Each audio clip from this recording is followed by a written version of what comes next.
Maria Paula Curado from Headspace Study.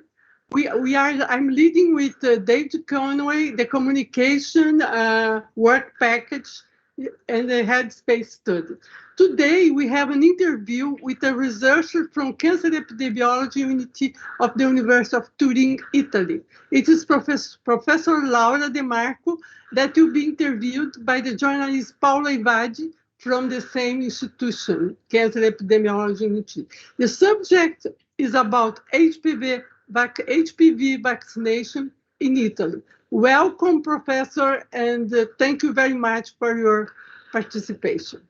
La dottoressa Laura De Marco lavora presso l'unità di epidemiologia dei tumori dell'Università di Torino e dell'azienda ospedaliera universitaria Città della Salute e della Scienza, svolgendo anche attività clinica presso il Centro Unico Screening Cervico-Vaginale della Città della Salute e della Scienza. La dottoressa De Marco affronta il tema della vaccinazione contro il papillomavirus alla luce del legame tra HPV e tumori orofaringei. Dottoressa De Marco, in Italia è attiva una vaccinazione pubblica gratuita contro l'HPV? Sì, in Italia le strategie e le politiche vaccinali in atto sono descritte nel documento Piano Nazionale Prevenzione Vaccinale, approvato in conferenza Stato-Regioni a gennaio del 2017. E ha proprio lo scopo di garantire alla popolazione, indipendentemente dal luogo di residenza, reddito e livello socioculturale, i pieni benefici derivanti dalla vaccinazione, intesa sia come strumento di protezione individuale che di prevenzione collettiva attraverso l'equità nell'accesso a vaccini di elevata qualità. Infatti, per ridurre le disuguaglianze del Paese e migliorare lo stato di salute della popolazione, è necessario un piano nazionale che contenga un calendario nazionale di riferimento e che sia condiviso. A oggi è ancora in vigore il Piano Nazionale di Prevenzione Vaccinale del 2017-2019 e la vaccinazione contro l'HPV è inserita in Italia nei livelli essenziali di assistenza. E a chi si rivolge la vaccinazione pubblica? Dal 2007 la vaccinazione anti-HPV, cioè antipapillomavirus, è offerta gratuitamente alle ragazzine di 12 anni. Sempre nel Piano Nazionale di Prevenzione Vaccinale 2017-2019 si introduce la vaccinazione HPV anche ai ragazzi a partire dalla coorte dei nati del 2006. Idealmente il vaccino dovrebbe essere somministrato prima di qualsiasi esposizione potenziale ad HPV. Evidenze scientifiche indicano che la vaccinazione in età precoce, intorno agli 11 anni, cioè prima del debutto sessuale, induce una più adeguata produzione di anticorpi in grado di prevenire l'infezione ottenendo il massimo beneficio. Il documento lascia alle regioni l'opportunità di considerare l'estensione dell'offerta attiva gratuita a ragazze di altre fasce d'età, vale a dire dai 13 ai 25 anni.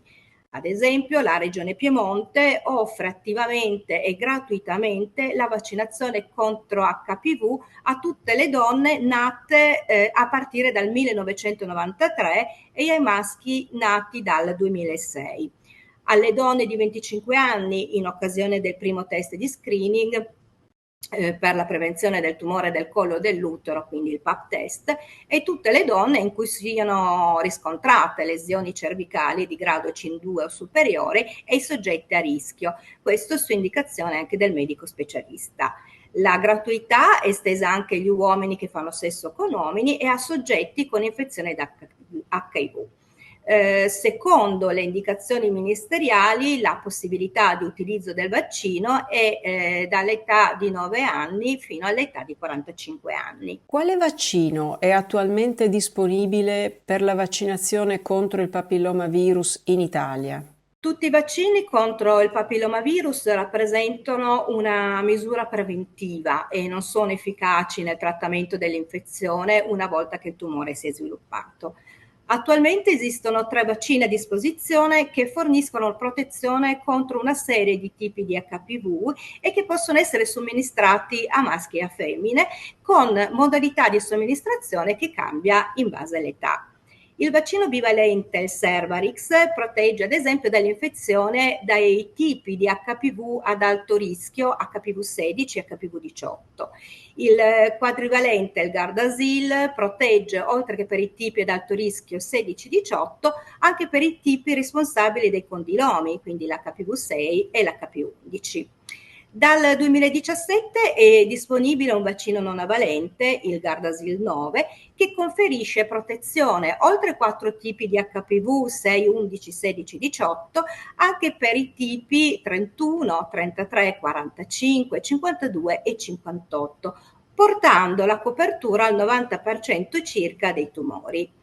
Il non avalente è il vaccino attualmente in uso. Per tutti i tipi di vaccino è prevista la somministrazione di 2 dosi a 0 e 6 mesi se si è minori di 14 anni, 3 dosi per età superiore ai 14 anni, 0, 6 e 6 mesi.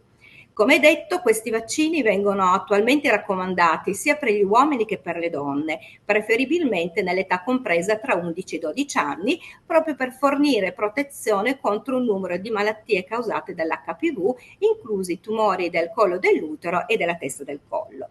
Il 40-60% circa dei tumori orofaringei, quindi della bocca e della gola, dipende da un'infezione da HPV e tutti e 3 i vaccini hanno come bersaglio l'HPV 16, responsabile di circa il 90% dei tumori della testa e del collo. Thank you very much for your presentation, Professor Laura, representing the University of Turin in our Headspace Study channel. If you are interested in the subject, like and subscribe to our channel. The link is in below. Share it with your friends, and I hope to see you soon.